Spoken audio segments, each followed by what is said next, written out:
Week 18 is finally upon us, and that means only one thing. No, not playoff seeding. None of these scenarios. All of that matters, but not right now. Not right here. Not for this video. What matters to us? Player incentives and financial bonuses and records and all of that delicious stuff that we can take to the prop market and try to make some money. I'm Dave Lockren with OddsShopper, and I've got every single one for these offensive players that you need to know about going into Week 18. It's the most fun part of the year for this stuff. And the only thing I will say, however, it's not like the sports books are stupid. It's not like some of this is not public information. So there will be things that are baked into these props. The sports books will, anyone that tells you otherwise and just says, go hammer the overs, go immediately unfollow them on Twitter or X, go unsubscribe from their channel on YouTube because they're lying to you. It is worth pointing out, though, that we should at least have our finger on the pulse of some of these when we're going in to Week 18. And then you can do with that as you guys please. So hit that thumbs up, subscribe to the channel. Let me know which ones you're most excited about here, and let's get into it. And by the way, guys, one quick thing before we start. If you are hitting the prop streets, the prop market this week, collect $150 in bonus bets without doing literally anything. I mean, the time it takes for me to do this read, you'll have $150 in bonus bets in your account. It's that simple. But you have to be in Colorado or Virginia or Ohio or Iowa or New Jersey, Louisiana, or Kentucky. If you're in one of those 7 states, you're lucky. Happy New Year. Usher in 2024 with $150 in bonus bets. Here's all you have to do. Like I said, the time it takes me to do this read. Use the link in the description or the pinned comment. Click it, sign up. Deposit $10, only bet 5 of it. That's it. Bet 5.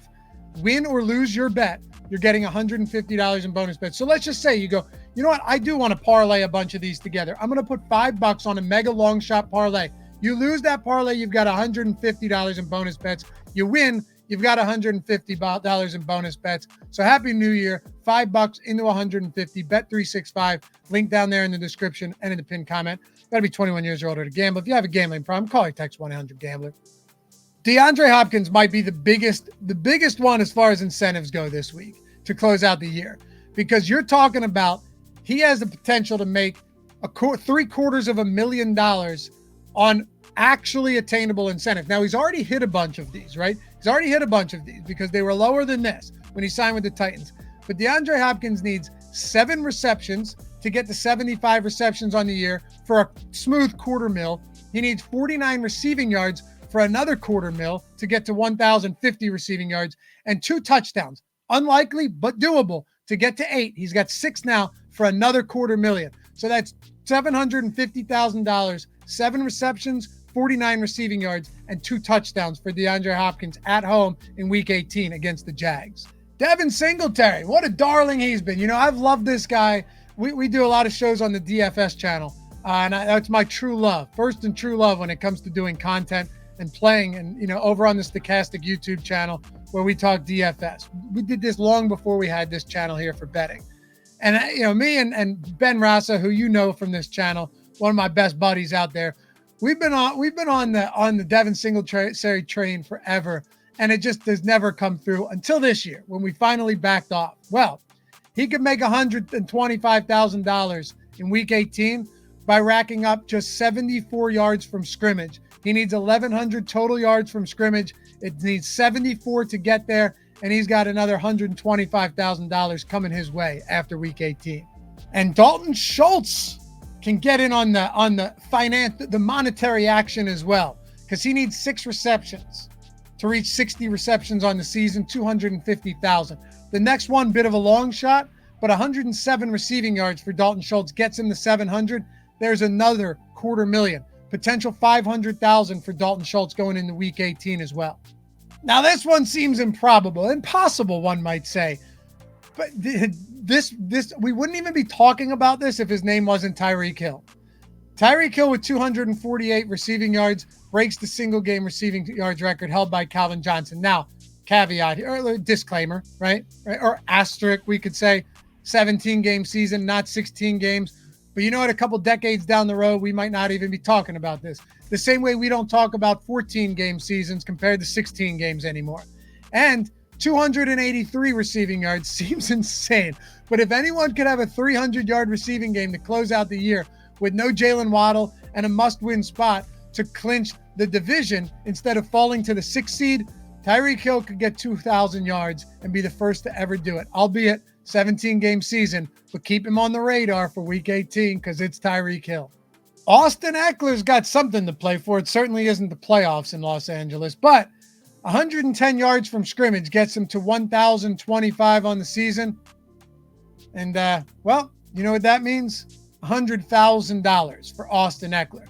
He needs 110 yards. I'm sorry, to get him to 1,125 yards from scrimmage, get him to $100,000. Seems unlikely with how bad that team is, but anything's possible, especially if the Chiefs end up sitting their starters with the 3 seed already locked up. And Odell Beckham, I mean, this seems like more of a long shot than Tyreek Hill at this point because John Harbaugh would be crazy not to sit his starters, but we don't know yet. 5 receptions gets Odell Beckham to 40. He has 35 now. That's $250,000. And 2 touchdowns, he has 3 right now, gets him to 5 for $500,000. Again, very, very unlikely. But I told you guys I'd give you all of the notable offensive player incentives and bonuses, and that is one of them. This one, pretty improbable as well. Alexander Madison needs 74 rushing yards to get to 750 rushing yards on the season. He has now been relinquished to a backup role behind Ty Chandler. Pretty tough matchup here against the Detroit Lions team who intends on playing their starters, and he's the backup. He needs 74 for $250,000. Clear fade spot for me, even if the books weren't baking this. Actually, that's not true. If the books weren't baking this in, I would love this because you get it at like 22.5 or something, but it's going to be tough, especially if they've juiced this one up a little bit. And to put a bow on all of the incentives and bonuses, we'll talk quarterbacks. Geno Smith needs to make the playoffs, and he's got $2 million additional dollars. Massive incentive. Jordan Love makes the playoff. He's got $500,000. And Baker Mayfield has literally too many incentives to count. If he finishes top 10 in these categories in the league or top 5 in his conference, he's making so much money. So Baker Mayfield, with the playoff incentives on top of that, win and get in for the Tampa Bay Bucks. A lot going on there for the signal caller for the Tampa Bay Buccaneers. Hopefully you guys found this helpful. If you did, leave a like, subscribe to the channel. We're doing picks on all of this stuff every day throughout the postseason and for every sport you can think of. We'll see you guys back here for the next one. Good luck this week.